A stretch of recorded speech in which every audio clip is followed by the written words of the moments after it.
د مشال ډیو ځانګړي یوټیوب خپرونې ته غوږ یاستئ. زه یم ستاسو کوربه اسرار الله مومن. د ناسره د عوامي نېشنل ګوند د خیبر پښتونخوا مشر ایمل ولي خان صاحب میلمه دی. له هغوی سره د هغوی په ژوند باندې، په سیاسي هلو ځلو باندې، راتلونکو پلانونو باندې خبرې کوو. پر دې به ورسره هم خبرې کوو چې په وروستیو ضمني انتخاباتو کې هغوی ولې له ناکامۍ سره مخ شول. دغه راز د دوی سره به د دوی په شخصي ژوند باندې خبرې کوو چې د دوی فلم کم خوښ دی، د دوی کم هنرمند خوښ دی او دوی په دغه لړ کې څه کړي دي او څه کول غواړي. دغه راز پیل به موږ پر دې کوو چې کوم د پښتون قومي اتحاد لاریون دی سبا، پر هغې به سره لومبۍ خبرې کوو. ایمل ولي خان صاحب ستړي مه شئ. ډېره مهرباني جي، خوشحاله اوسئ، افغان اوسئ. ډېره زیاته مننه مشال ډیو ته د وخت ورکولو. ایمل صاحب لومبۍ پوښتنه ستاسې نه دا ده چې تاسو دغه د پښتون قومي اتحاد چې کوم لاریون دی هغه پیلوئ. د دې هدف څه دی او پوښتنه دا جوړیږي چې اوس یې ولې ضرورت مخې ته راغی؟ ځکه چې په قبایلي سیمو کې خیبر پښتونخوا کې بدامني له ډېر وخت راهیسې روانه ده، هدفي بریدونه کیږي. جی ډېره مهرباني د مشال ریډیو چې ماله دا موقع راکړه چې زه خپل اواز ټولو پښتنو ته ورسوم. څنګه چې تاسو ټولو ته علم دی دا لاریون چې موږ سبا رابللی دی نو دا واحد د دې مقصد امن دی. دا یو اتحاد د پښتنو موږ باچا خان مرکز کې په 14 اګست راغوښتو، وخت پکې وشو. خو چونکې تاسو ته علم دی دلته سیلابونه راغلو او سیلابونو سره بیا دلته بای الیکشن راغی، د هغې د وجې دا لږ لیټ شو. خو دا انشاءالله همدغه تسلسل چې د پښتنو د پښتون خاورې د امن دپاره، د دې د ژوند دپاره چې کوم یو منصوبه یو جوړه شوې ده او هغه زموږ کور او زموږ خاورې له اور راوړي، د هغې د مخنیوو دپاره دا لاریون دی. او دا یو لاریون نه دی، انشاءالله دا تسلسل دی. دا به د قومي اتحاد د امن دپاره هر قسمه کوشش کوي چې په دې خاوره دی امن راشي. ایمل صاحب څه ګوري چې دغه لاریونو د څه چا پر ضد دی؟ چا ته تاسو غږ رسول غواړئ؟ ځکه چې په مرکز کې هم چې کوم حکومت دی تاسې د هغوی سره ملګري یاستئ او دا ویل کېږي چې کومه د امنیت ستونزه ده، د امنیت مسله ده، هغه د وفاقي حکومت کار دی. جی دلته خو تاسو ته پته ده چې پاکستان کې خو بیا ډیپ سټیټ دی او زموږ مطالبه یا زموږ ډیمانډ یا د دې جواب موږ له حکومتونو نشي راکولی، بلکې موږ د ریاست نه دا مطالبه کوو چې ریاست ته هغه منصوبو نه لاس والي او یا د هغه قسمه قدمونه والي چې د پښتون قوم دپاره دی د امن ضامن جوړ شي. تاسو د ډیپ سټیټ خبره وکړه، د ډیپ سټیټ نه ستاسو څه مطلب دی؟ او پر داسو دا تورونه هم لګي چې ستاسو کومه بیانیه ده هغه واضحه نه ده. داسې کار دی چې د مخالف کار خو تور لګول دي او مخالف په دا تور لګوي. نور زموږ بیانیه الحمدلله ډېره واضحه ده، د دې لومړنۍ ورځ نه ده، 100 کاله زړه تاریخي بیانیه ده او هغه ډېره واضحه ده. موږ په ډیپ سټیټ کې دا آواز اوچتو چې زموږ چې کوم زما پلار، زما نیکه، زما قرنیکه کومې خبرې کړي دي نو 2-3 خبرې دي. دې کې څه دونه ساینس هم نشته چې موږ راکټ جوړو، خو 2-3 خبرې دي. لومړنۍ خبره دا ده چې موږ د خپلې خاورې د امن دپاره به ټول عمر آواز اوچتو. دویمه خبره چې کومه ده نو اختیار،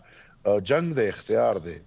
معنی اختیار منګ وایو چې اختیار د عوامو وي، طاقت د عوامو وي،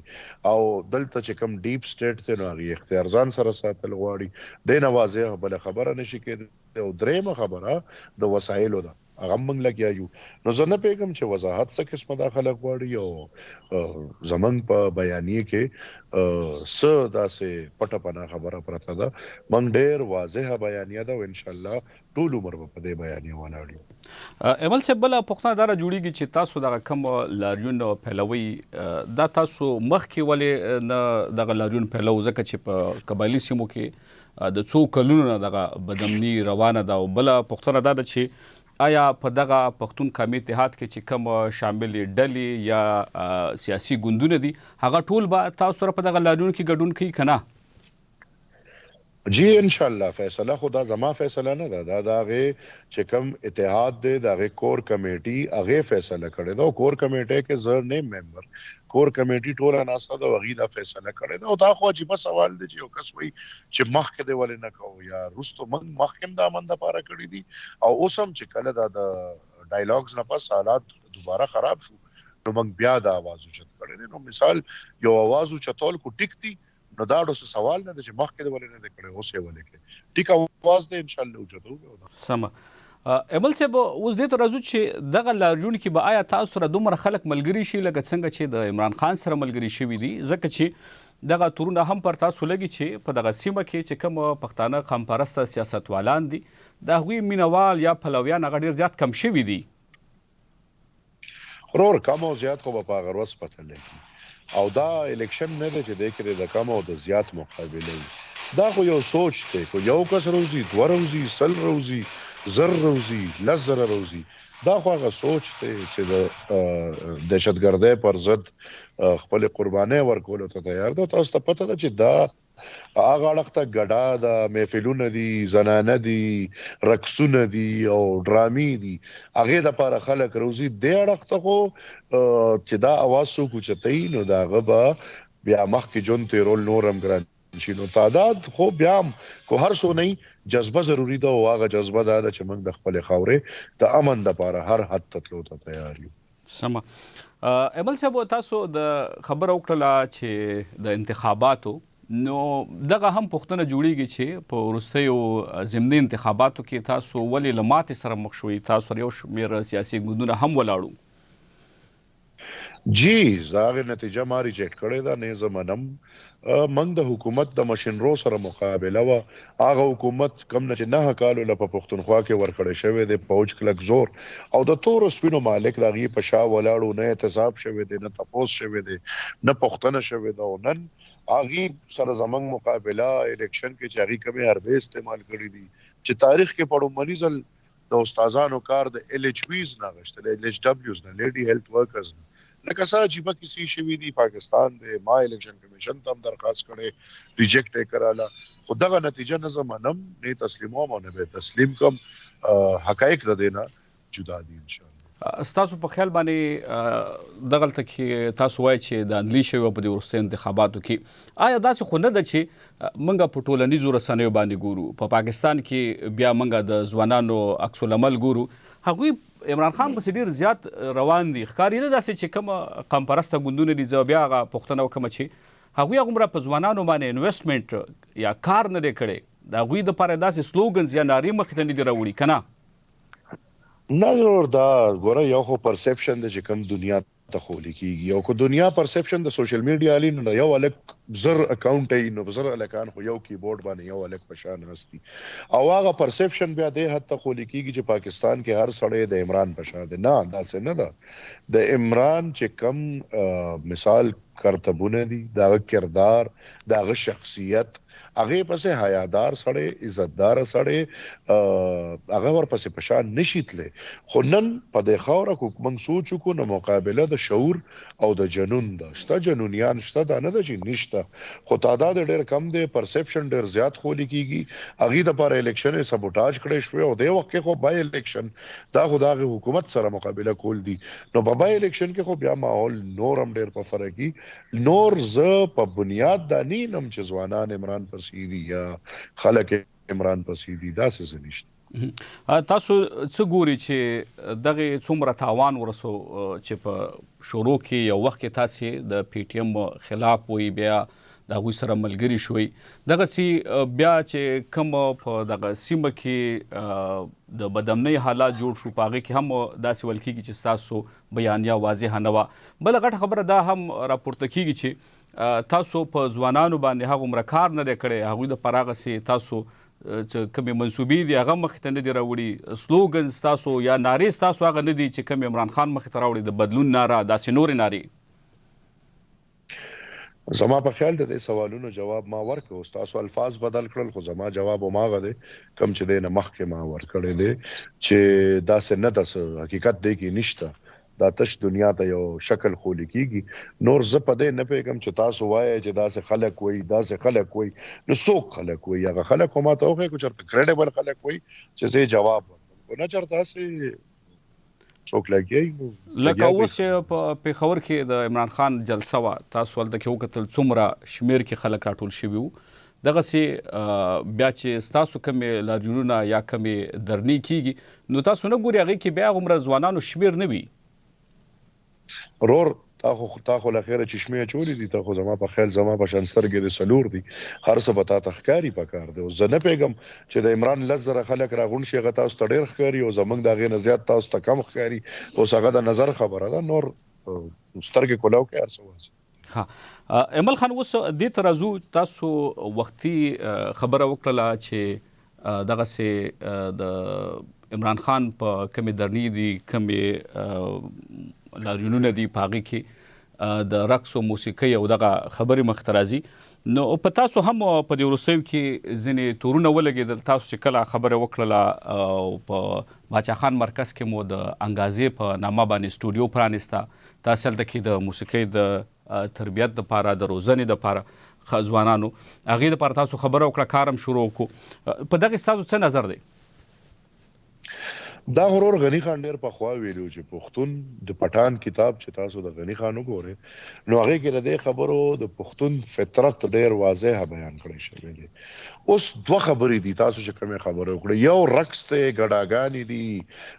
په جلسو کې دي په میدانونو دي بل خبره د هنر د تاریخ د کلچر ده اوس من خدای مکه مثال په جلسو کې نسو غډو نه په جلسو کې چاته سخایو او نه په جلسو کې خپل د موسیقي کلچر پروموټ کوو دا غیر لپاره زمون خپل ادارې دي او باچا خان ټرست لاندې الحمدلله موږ ډېر په فخر د خپل قام د ډېر شزونو لپاره کار کوو د کې موږ مفت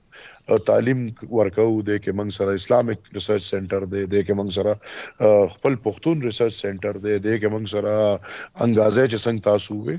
نو خلک خو بلګیای خلک خو پیغمبر پسم خبرې کړې دي خلک خو په خدای پسې خبرې کوي نور چې په کم نظریه یا په کم شي سړی مطمئن هغه کار وکړي زما اطمینان پدې کې دي چې کله نه افغانستان باندې دا قبضه شو قبضه خو شوی و خو یو واره بیا په بل شکل د امریکای غلامی رااله غلامان کینول او هغه د مذهب په نوم رااله لو کېناستل او هغه زمنګ د پښتون کلچر ته بتاوان رسینو دا سره ما دا فیصله وکړه چې اوس په کار دی چې موږ د کلچر بنیاد په خبر نه جوړ کو ځکه چې کابل زمنګ قبضه شو کابل کې بوز دا خبره نه پری دي نو لہذا دا غیر لپاره موږ کړی نو ان شاء الله تاسو ګورئ چې انګازې بر د قام د کلچر او د فن یا موسیقي په بنیاد امل صاحب تاسو د کابل ذکر وکړو د افغانستان ذکر مو وکړو آیا څه پلان لرئ چې دغه د افغانستان هنرمندان دي د هغوی لپاره څه وکړي او بله پوښتنه به زما دا هم جوړیږي چې کابل کې چې کوم حکومت موجوده د طالبانو د هغې په اړه ستاسو څه تګلاره ده څه پالیسي به وي رور داسې کار دی چې زمونږ خو پالیسي ډېره واضحه ده موږ جمهوري خلک یو باچا خان بابا د سیمې د منطقې کې په 37 کې د عوامو د ووټ د حق لپاره خپل جدوجہد چلولې دي نو موږ هر هغه خلک منو څوک چې عوام خوښي د عوامو په خوښه راځي هغه کو هر څوک هغه منو کو څوک د ټوپک په زور راځي او په هر ځای کې راځي هغه موږ نه منو لکه کشمیر کې کومنګ هندستان نه منو نو په افغانستان کې موږ د ټوپک په زور قبضه نه منو بل خو د انګازې د لارې د لاندې به ان شاء الله تاسو ګوره چې زمون د پښتو ژبه چې تش افغانستان یا کابل نه چې هر ځای کې دي داغي به مدد هم کیږي داغي د پروموشن لپاره هم کار کیږي او ډېر زر به ان شاء الله من یو پروګرام کوم کوم چې ریکارډډ دی تیار پروت دی چې کوم زمون د افغانستان نرونه راغلي دي او دلته جون کوي داغي د لپاره من کړي دا ان شاء الله نور به من کو زید بم کو ها امل صاحب اوس دې ته راځو چې تاسو خپل باندې کوم هنرمن خوښ دی کوم سندرغاړی خوښ دی کوم فلم مو خوښ دی جی فلمونه خو په ځوانۍ کې موږ ډېر کتلي دي زما خیال دی چې زما په خیال شپږ کاله پورې خو ما داسې بیا څه فلم نه دی کتلی خو ګورو مختلف فلمونه دي او د هالیوډ هم ګورم هالیوډ هم ګورو او لالیوډ پاکستانی فلمونه هم جرته دي کتل زما په خیال د پښتو فلم به مې چرته چې هغه د کتو دینه د پښتو فلم ولې نه دی کتلی او آیا دغه دپاره څه نه کوئ چې دغه پښتو فلم تاسو وایئ که خراب وي نو چې هغه ښه شي که نه ان شاء الله زمونږ چې دا کم سوچ دی د پښتو فلم د نه کتو وجه دا ده چې تاسو ته پته ده چې دلته چې کم زمونږ کنټینټ دی د پښتو د فلمونو یا کم لیول دی هغه بیخي د کتو نه دی ان شاء الله چې څنګه موږ انګازې یو سټوډیو شروع کړی ده داسې به موږ دی نه په سټیج هم شروع کوو ډاکومنټریز هم شروع کوو او په نور مختلف شیزونو هم کار کوو چې د پښتو د ژبې دا ټول شیزونه ان شاء الله موږ مخ په وړاندې بوزو نور ګلوکار زما ګلزار علم غانې پښتو ژبه کې ډېر زیاتې خوښې دي داسې خدای شته نور استاد خیال محمد استاد وګورئ دا ډېر ښکلې غانې دي په زړو کې احمد ګل استاد ډېر ښه داسې د دنیا دي د دنیا ایمل صاحب دا هم راته ووایي چې ستاسو کوم سپورټس خوښ دی جی سپورټس خو زما زه ټول عمر کرکټر پاتې شوی یم پخپله ما په کالج کې په ټول لیول کرکټ کړی دی خو پخپله د کرکټ کلاړي پاتې شوی یم خو نور په کتو مې فوټبال بیا ډېر خوښ دی فوټبال بیا کتو کې مې ډېر خوښ خاص طور کلب فوټبال چې کوم یورپین کلب فوټبال دی ډېر په شوق کوم کرکټ کې بالر وي بیټسمین وي او خپله مو کوم لوبغاړی خوښ د پاکستان په لوبډله کې زه خو په خپل آل راونډر وم او زما پسندیده ترین کلاړي د پاکستان وسیم اکرم پاتې شوی ها او ایمل صاحب بس آخري شی بي دا هم زمونږ اردوونکو ته وایي چې تاسو زده کړې څه قسمه زده کړې کړي د کوم ځای کې کړي دي او د راتلونکي دپاره څه پلانونه لرئ څه منصوبې لرئ څه کول غواړئ یاره ټولو نه لویه خو زده کړه زما کور یا کور دی چې کومه یو تاریخي مدرسه ده کوم چې موږ د ولی خان بابا سره وخت تیر کړی دی دا غینم ډیر سیز د کړی دی د بی بی سره وخت تیر کړی دی دا غینم ډیر سیز د کړی دی بیا اوبویسلی د خپل پلار نه چې هغه سره ز ټول عمر تر دې وخت پورې د وړې وړې خبرې زده کړه دا نه کو بیا سکول کالج اوبویسلی ذاتو ته علم دی خو بیا ما ابتدایي تعلیم ما مردان کې ویلو او فضلک کالج کې علي خان زمون پرنسپل او بیا چې سنت لاړم ای لیولز مې وکړل بیا زه کراچۍ ته لاړم بیا زه پیښور ته راغلم دماکه وشو دلته حالات من ته خراب شو نو بیا ما دوبۍ کې خپل تعلیم برابر کو ام بي اي مې کړی د ایچ ار ام کې او ان شاء الله د خپل زده کړې د نظریې د باباګانو د کتابونو د غي د ژوند د سوچ نه مرسي زده کړې دی او پاغه بلګیا یو ان شاء الله د خپل قام د آزادۍ د امن د اختیار او د وسایلو خبره وکړه ایمل صاحب بله پوښتنه ستاسو نه دا ده چې اسفندیار خان د هغه په اړه هم زموږ اردوونکو ته ووایي چې هغوی ډېر نه راځي مخې ته وجه څه ده څه ناروغي لري جی هغه خو تقریبا دا سونه وخت شو چې د غي د کووډ چې کله او نو غي نه پس د غي طبيعت ډیر زیات خرابي او بیا اوس لیټلی خو د غي خپو کار پرې خېده نو زیاتره هغه بیډ ریډن دی بس ټول د ورته دوا کوي او موږ به خدمت کوو ان شاء الله زمون مشر دی الله دې خلري موږ غواړو چې د غي نه را ریکور شي مختلف علاجونه روان دي فزیوتراپیز روان دي خو دې وخت کې د غي ملا سره د غي خپو کار پرې خېده جون د غي ته لږ سخت دی وخت ایمل خان یو پوښتنه بل هم دا جوړیږي چې کله نه تاسو ته د پارټۍ کافي چاري یا ډېرې چاري هغه ملاو شوي دي نو د ګوند نه زیاتره چې کوم مشران دي هغه ویستل شوي دي یا ځینې مشران دي هغه ویستل شوي دي په هغې عام که څه ویل غواړئ وجه څه ده ستاسې په خیال باندې زه نه پوهېږم زیاتې چارې استاد څه ته وایي زما سره خو د پارټۍ یو عهده ده او هغې ته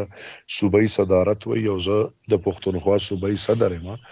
نور د پارټۍ نه چې کوم خلک ایستلي شوي دي نو د هر چا خپل وجه ده او مثال کو تاسو د چا تاسو کې نو زه به درته ووایم داسې اوس دنیا کاروایي د ډسپلن د صوبایي صدر په حیث ما کړي دي تاسو چا کې انټرسټډ یې زه به درته ایبل صاحب په اخره کې څه پیغام لري ځوانانو ته جی ځوانانو ته ډېر کار پکار دی سوچ پکار دی فکر پکار دی بیا بالخصوص پښتنو ته دا فکر پکار دی چې تاسو پښتانه قومي ګټه د خپل بچو ګټه، د خپل حق، د خپل وسایلو ګټه د چا په مخ کې لیدې شي. هغه دغه ګټه تاسو له د پنجاب سړی نه چرې کولی شي، نه به چرې وکړي. نن هم چې دا کم سړی راوتی دی او حقیقي آزاد پاکستان جوړول غواړي، د 9 کاله مشري وکړه، 4 کاله د پاکستان مشري وکړه، د پښتنو لا ایس ور نه کړل، د پښتنو وسایلو باندې سو نه کړل، بلکې الټا ټول عمر د پښتنو په وسایلو او د پښتنو په سیاست کمپرمایز وکړي. عزیز ځوانانو ته دا خواست کوم چې راپاسه خپل حل پیژنې، خپل ځانونه، خپل مسلې پیژنې او خپل قام سره ودرېږي. زمونږ د ټولو نه لویه مسله د وسایلو ده چې موږ خپل وسایلو ګټو، ان شاء الله زمونږ قام به ترقی کوي. ایمل صاحب، ځوانانو ته څه ویل غواړئ؟ د هغوی لپاره تاسو څه پلان کې لرئ؟ څه کول غواړئ؟ نو ما چې څنګه خبره وکړه، اوبویسلی چې موږ خپل وسایلو ګټو. پښتونخوا د خدای مالامال زرخیز وطن دی. دلته دونه هر څه ممکن دي چې زمونږ د ځوانان چې د هغوی د ټولو نه لویه مسله خو د نوکرو ده، چې موږ خپل وسایل خپل کړل، موږ خپل صوبې له ترقي ورکړه. ان شاء الله دلته به د انپلویمنت مسله ختم شي، دلته به د بجلی مسله ختم شي چې کوم بجلی زمونږ خپله ده، دلته به ګیس دی، تیل دی، د دنیا شیزونه دي. خو زمونږ مسله د وسایلو ده. موږ په کار دی چې خپل دغه جنګ نه راپاسو، خپل وسایل خپل کو. ان شاء الله پښتون به بیا چرې بار مزدورونه لاړ نشي، دی به خپله خاوره ځان له رزق. یو جهان مننه ایمل ولی خان صاحب، نړۍ مننه. تاسو موږ ته خپل قیمتي وخت راکړو. ښه وختونه تاسو.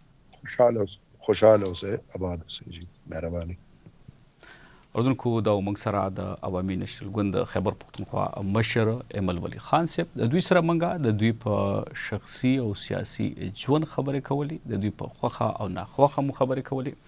تاسې د مشال ریډیو یوټیوب خپرونه اورېدله. ستاسو لپاره موږ راتلونکي کې هم همدغسې ځانګړي خپرونې راوړو د ځانګړو سیاستوالانو سره، هنرمندانو سره او نورو مشهوره څیرو سره به موږ کوشش کوو چې خبرې وکړو او ستاسو مخې ته راوړو. تاسې هم په یوټیوب باندې دغه خپرونه کتلی شئ او د ویډیو لاندې خپلې څرګندونې ولیکئ او دغه خپرونه که ستاسې خوښیږي نو له نور سره یې هم شریکه کړئ. همدې سره خپل کوربه اسرار الله مومند او د خپرونې پروډیوسر ګل یاس ته اجازه ورکړئ. د الله په امان، ښه وختونه.